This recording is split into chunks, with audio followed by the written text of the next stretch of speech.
Bonjour à toutes et bonjour à tous, bienvenue ce soir dans cette très courte vidéo qui a, comme à l'habitude, pour but de vous donner des pistes de réflexion par rapport à votre méditation Theta introspective du week-end. Méditation numéro 136 qui a pour thème « Comment arrêter de subir la réalité des autres pour devenir l'architecte de votre propre réalité ». Alors, c'est un thème effectivement extrêmement large qui va se découper en plusieurs pans de réflexion. Cette MTI pose plusieurs questions. La première va porter sur la nature même de la réalité et la deuxième va porter sur notre capacité à créer, subir, fabriquer cette réalité. On va commencer tout simplement par qu'est-ce que la réalité? C'est une question fondamentale. Je ne sais pas si vous vous l'êtes posée, mais peut-être que vous pourriez mettre justement en pause une fraction de seconde cette vidéo et vous demander qu'est-ce que la réalité pour vous? Je vous attends. Alors, la réponse est extrêmement simple. La réalité est une illusion. Pour beaucoup, la réalité est ce qu'ils considèrent comme réel. Alors qu'en réalité, la réalité n'est que la représentation de ce que vous croyez être. Ce qui nous amène déjà à prendre conscience dès le début qu'il n'y a pas une réalité, mais des réalités. Des réalités qui seront propres à chacun. Chacune de ces réalités occupera le même espace-temps, mais sera différente pour chaque personne. Et ça, c'est un premier concept extrêmement important à intégrer. Il n'existe pas une réalité, mais chacun a créé sa propre réalité.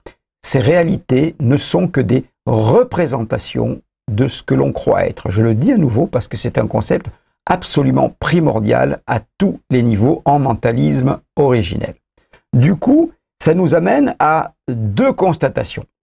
D'abord, que cette réalité, celle que l'on se crée, va être très fluctuante et finalement pas fiable du tout. Parce que qu'est-ce qui nous amène à créer cette représentation? Ce sont nos sens. Ce sont les informations que nous percevons via nos propres sens. L'ouïe, la vue, le goûter, le toucher, et l'odorat, etc., etc., etc. Or, il se trouve que nos capacités de perception sont totalement assujetties à nos organes perceptifs. Nous n'avons pas tous la même ouïe, nous n'avons pas tous la même vue, nous n'avons pas tous le même odorat, entre autres. Ce qui veut dire que chaque représentation qu'on va se faire de ce que l'on pense être le réel, mais qui n'est qu'une représentation, eh bien, va être totalement dépendante de nos capacités ou de notre incapacité à percevoir. Alors là, on peut étendre finalement le concept à prendre des différences énormes. La réalité d'une chauve-souris, qui est quasiment aveugle, mais qui a une ouïe extraordinaire, puisqu'elle perçoit les ultrasons en l'occurrence, eh bien, va être totalement différente d'un animal qui, lui, ne se guide qu'à la lumière, par exemple, ou un requin qui va avoir une ouïe totalement différente parce que les bruits sont transmis différemment dans l'eau. Pourtant, ils peuvent vivre au même endroit, au même moment, dans le même espace-temps, exactement localisés parfaitement dans le même espace-temps, et pourtant avoir une réalité différente. À partir de là, on comprend que notre réalité à nous n'est pas forcément ni plus valable, ni moins valable que celle d'un autre. Tout simplement parce que nos organes perceptifs ne nous amènent pas les informations à la même vitesse et de la même manière. C'est vrai pour la différence entre humain et animal, et c'est vrai pour la différence entre humain et humain, si compter que l'humain soit autre chose qu'un animal. Et vous connaissez mon avis là-dessus. Il y a aussi la différence entre l'humain aujourd'hui, l'humain hier et l'humain demain. Des enfants jusqu'à 12-13 ans vont percevoir des fréquences très aiguës que nous ne percevrons plus en tant qu'adultes. Et alors, lorsque l'âge viendra, il y a plein de fréquences que nous ne percevrons plus. Donc, nos perceptions étant différentes, notre réalité, notre représentation devient différente. Je pense que si vous prenez conscience dès maintenant que la réalité n'est qu'une représentation de ce que vous croyez être, vous allez faire un énorme pas à la fois dans la compréhension, mais aussi dans la tolérance, parce que la réalité de l'autre n'est peut-être pas meilleure, mais n'est peut-être pas moins bonne que la mienne. Une fois que nous avons passé l'étape des biais perceptifs, Nous allons avoir les biais cognitifs. Et quels sont ces biais cognitifs? Eh bien, il y a une manière de penser de l'humain qui est extrêmement intéressante pour le manipuler et qui sert beaucoup aux marketeurs, qui sert beaucoup aux manipulateurs, qui est que l'humain, en général, a besoin de ce qu'on appelle la preuve sociale. La preuve sociale, c'est que quand plein de personnes aiment ce produit, vous avez plus de chances d'aimer le produit que s'il n'y a personne qui l'aime. C'est pour ça, par exemple, que les sites de vente utilisent beaucoup les témoignages. Parce que si plein de personnes aiment ce produit, alors forcément, c'est qu'il est bon.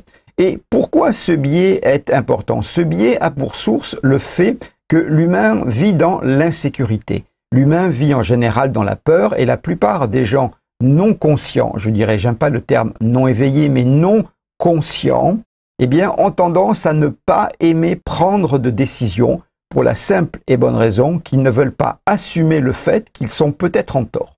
En gros, l'humain ne veut pas faire d'erreur, et pour ne pas faire d'erreur qu'il ne souhaite pas assumer, il préfère ne pas prendre de décision.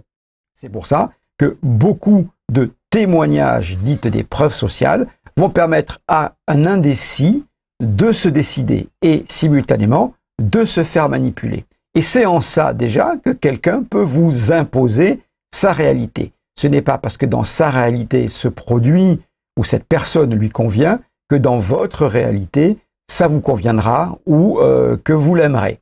Et ça, c'est déjà extrêmement important de prendre conscience de ce biais cognitif. Un autre des biais cognitifs de l'humain qui le rendent si facilement manipulable, c'est ce que l'on appelle le biais de congruence.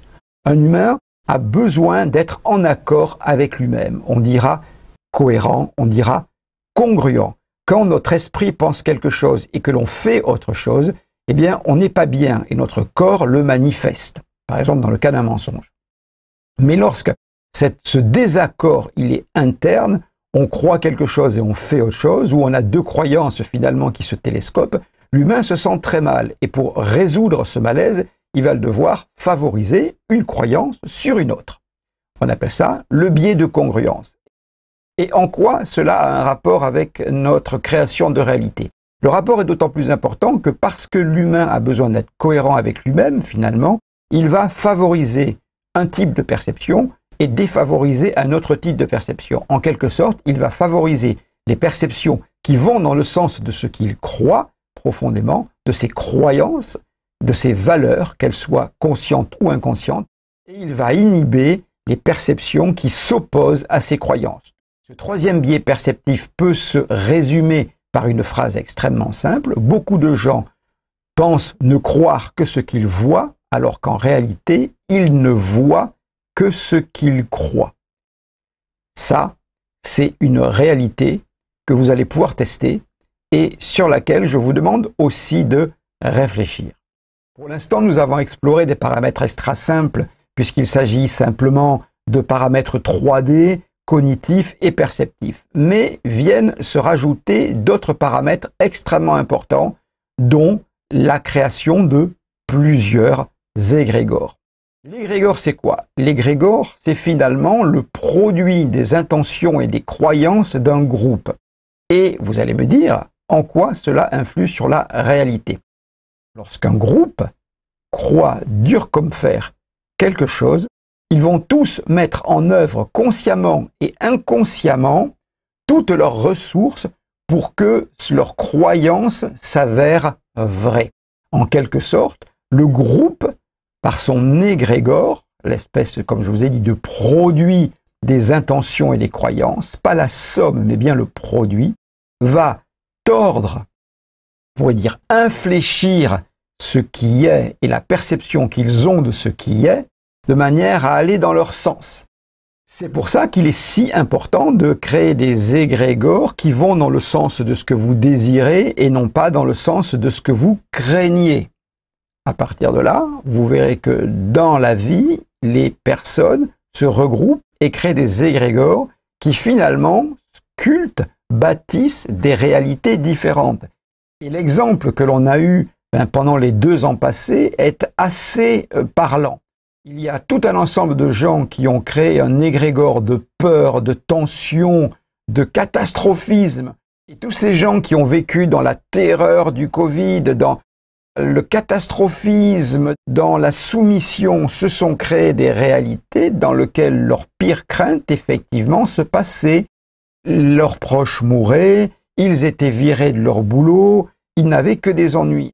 Et tous ceux qui, à l'inverse, ont décidé de résister, ceux qui ont compris que tout ça n'était à 90% que manipulation politique et terreur programmée, finalement pour asservir l'humain, sont passés au travers de cette période comme on passe au travers des gouttes de pluie, avec quelques petits effets, mais pas si catastrophiques que ça, loin de là. Pourquoi? Tout simplement parce que les premiers, les catastrophistes, ont créé un égrégore dans lequel s'est réalisée leur pire crainte.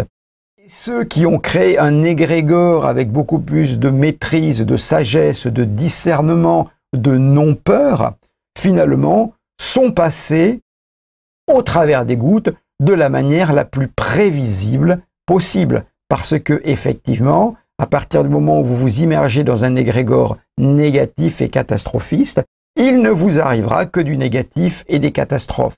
C'est au-delà des forces de l'intention, puisqu'on est dans l'intention de groupe, et l'égrégore est le produit de l'intention.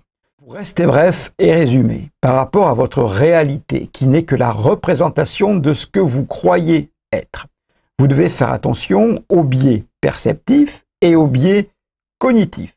Au-delà de ça, vous devez aussi prendre conscience de l'égrégore dans lequel vous vous immergez et de l'égrégore auquel vous participez. Et comme cela, vous en arriverez à ne plus subir la réalité créée par les autres, que ça soit via de la manipulation consciente ou inconsciente ou via des égrégores, pour devenir l'architecte qui bâtit votre propre réalité. Je vous souhaite à toutes et à tous une excellente MTI ce week-end. Merci.